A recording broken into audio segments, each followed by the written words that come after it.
The next item of business is consideration of Parliamentary Bureau Motion 16585 on suspension of standing orders. And I ask Jamie Hepburn on behalf of the Parliamentary Bureau to move the motion. Move, Presiding Officer. Thank you. And I call on Edward Mountain. Presiding Officer, the Net Zero Committee members support this motion, but with reluctance and with more than some frustration. When we debated the last GB Energy LCM 5 short days ago, I talked about the committee literally rushing through the motions for the sake of standing orders in order to produce a report that could say almost nothing. This motion stops us having to go through that again under even more extreme circumstances, and in that sense it's welcome. However, any objective observer can see that this is not the way that how legislative consent process is meant to work. Now, this is the third time I've stood here to talk to this bill.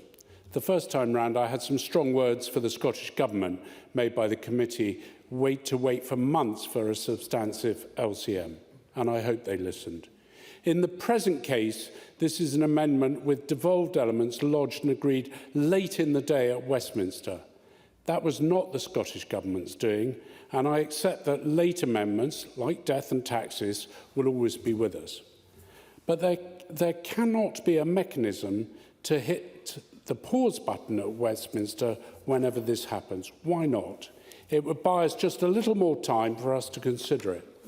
I don't think it's an unreasonable ask, and it's something that the committee thinks should be explored further by this Parliament. In the present case, the late amendment in question looks unobjectionable, but that is a matter of chance. That may not always be the case. So whilst the Net Zero Committee supports this motion, we should be actively exploring with our counterparts ways to ensure that we don't have to go through this rather futile process again. Presiding Officer. Thank you. And I call the Minister for Parliamentary Business. Thank you, Presiding Officer. Can I begin by thanking Mr Mountain for raising his concerns. He is clearly right to do so if those are concerns that have been expressed at his committee. I should like to make clear, of course, that the Government absolutely recognises the importance of Parliament's role in effectively considering legislative consent motions, and actually we share many of the concerns that have been raised by the committee, of course, and I think Mr Mountain has recognised this in his remarks. There is a limit to our ability to determine timings here. The amendment to the Great British Energy Bill going through the UK Parliament that this motion on consent covers was lodged at Westminster on the 17th of February, and then the bill was amended on the 20th of February.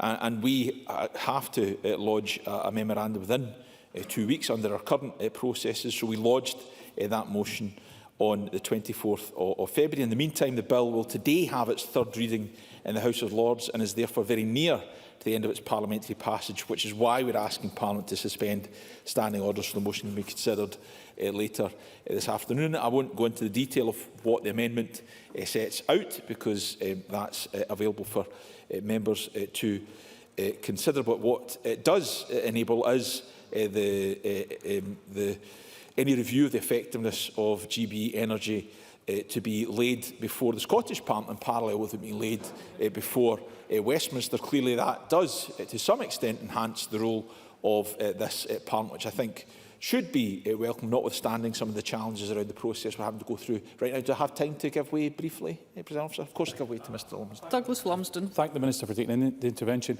Will he also be going back to his counterpart in the UK Government to say that, the Scottish Government are not happy with the process that's been followed to try and improve things going forward?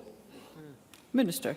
Yeah, well, we've already communicated that. I can certainly assure Mr Lumsden it is obviously a regrettable set of circumstances that we've arrived in this place. Alistair Allen, I recall last week speaking to the previous legislative consent motion, and I recognise we've debated this issue quite a lot in the last few weeks, but he made that point as well. We have emphasised the importance to the UK Government of ensuring that this Parliament has enough time to consider these matters. I think the suggestion that Mr Mountain makes around the ability to pause processes at Westminster is an innovative one. I'm happy to reflect on that and see if it's something we can explore. It's not for me, of course, to suggest what any committee might want to do, but of course any committee of this Parliament is of course well equipped to write to the UK Government to make suggestions to them, just as they make suggestions to the Scottish Government as well. And my expectation would be that hopefully they would respond timidly. So can assure members that we understand these concerns. We continue to press them, but we are unfortunately where we are, and I would urge Parliament to support the motion in my name. Thank you, Minister. The question is that motion 16585 be agreed. Are we all agreed? The Parliament is not agreed. Therefore, we will move to a division, and there will be a short suspension to allow members to access digital voting.